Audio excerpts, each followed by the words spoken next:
Trade République, la banque pour mieux dépenser, épargner et investir présente Sud Radio, les incontournables de l'argent. Thomas Binet. Bienvenue dans ce nouvel épisode d'Oser investir, les incontournables de l'argent. Je suis accompagné ce soir de Mathias Bassino, directeur des marchés européens de la néobanque Trade République. Bonsoir Mathias. Bonsoir Thomas. Mathias, je vais vous proposer un petit jeu de rôle, si vous en êtes d'accord ce soir avec moi. Allez, on va regarder un truc, très simplement. On est une entreprise, les résultats sont super bons. Et pour autant, son action va baisser. Alors, la question qu'on peut se poser derrière tout ça, c'est on marche pas un peu sur la tête, les marchés ne deviennent pas irrationnels alors qu'il n'y a aucune raison que ça baisse. Alors, c'est un proverbe boursier, et comme il y a énormément de gens qui ont commencé à investir, il me semblait important d'en parler parce que c'est contre-intuitif. Et ce proverbe boursier, c'est acheter la rumeur et vendre la nouvelle.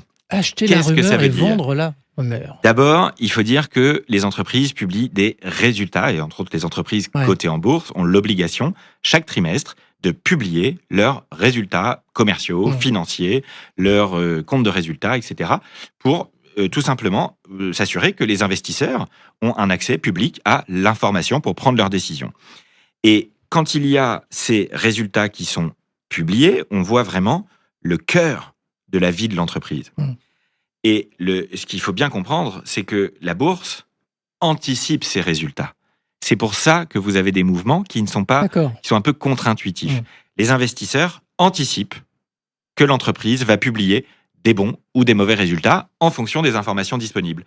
Les investisseurs ne le savent pas, mais ils l'anticipent.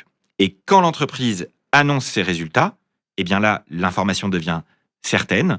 Et parfois, les anticipations ont été bonnes et parfois, elles n'ont pas été bonnes. Et donc, vous avez parfois des actions qui montent avant la publication des résultats. C'est ça qu'on appelle acheter la rumeur, parce qu'on s'attend à des bons résultats. Donc, les investisseurs achètent l'action parce qu'ils pensent qu'elle va être en bonne santé. Mais les résultats sont moins bons qu'attendus, et donc elle baisse. Parfois, les résultats sont bons, mais pas aussi bons que ce qui était attendu. Donc ce qu'il faut bien comprendre, c'est que le marché attend des choses, et les résultats nous donnent une information certaine, et là, ça s'adapte. Alors on va regarder un cas très concret ensemble. Ça s'est passé fin août 2025, avec la publication des résultats de Nvidia. Déjà, c'est quoi Nvidia Alors Nvidia, c'est une entreprise qui a fait énormément parler d'elle, puisque c'est devenu la plus grosse entreprise du monde. C'est ceux qui fabriquent les puces pour que les entreprises fassent tourner de l'IA dessus. Donc c'est ceux qui fabriquent les puces IA, et c'est une entreprise qui est devenue la plus grosse du monde en quelques années. Et c'est ce qui s'est passé avec eux, donc fin août. Exactement. Donc fin août, ils ont publié des résultats, honnêtement, stratosphériques. C'est-à-dire, on parle de 45 milliards de dollars de chiffre d'affaires sur le trimestre. C'est délirant. C'est une performance qui a doublé par rapport à l'année d'avant. Donc c'est des résultats exceptionnels, et pourtant, l'action perd 3%. Juste après la publication des résultats, ce qui a étonné tout le monde. Ça vient illustrer votre propos. C'était lié au fait qu'il y a eu une moins bonne nouvelle que prévue dans ces résultats, puisque les perspectives pour vendre ces puces en Chine à ce moment-là n'étaient pas claires. Donc les investisseurs s'attendaient à des bons résultats. Il y a eu des bons résultats, mais ils n'ont pas été aussi exceptionnels qu'avant. Et surtout, il y avait une perspective un peu moins claire. Et l'incertitude, les investisseurs détestent ça. Donc, effectivement, malgré des bons résultats, l'action a baissé. Mais du coup, ça confirme quand même l'idée selon laquelle c'est pas totalement irrationnel. En fait, c'est pas du tout irrationnel. C'est simplement de l'anticipation.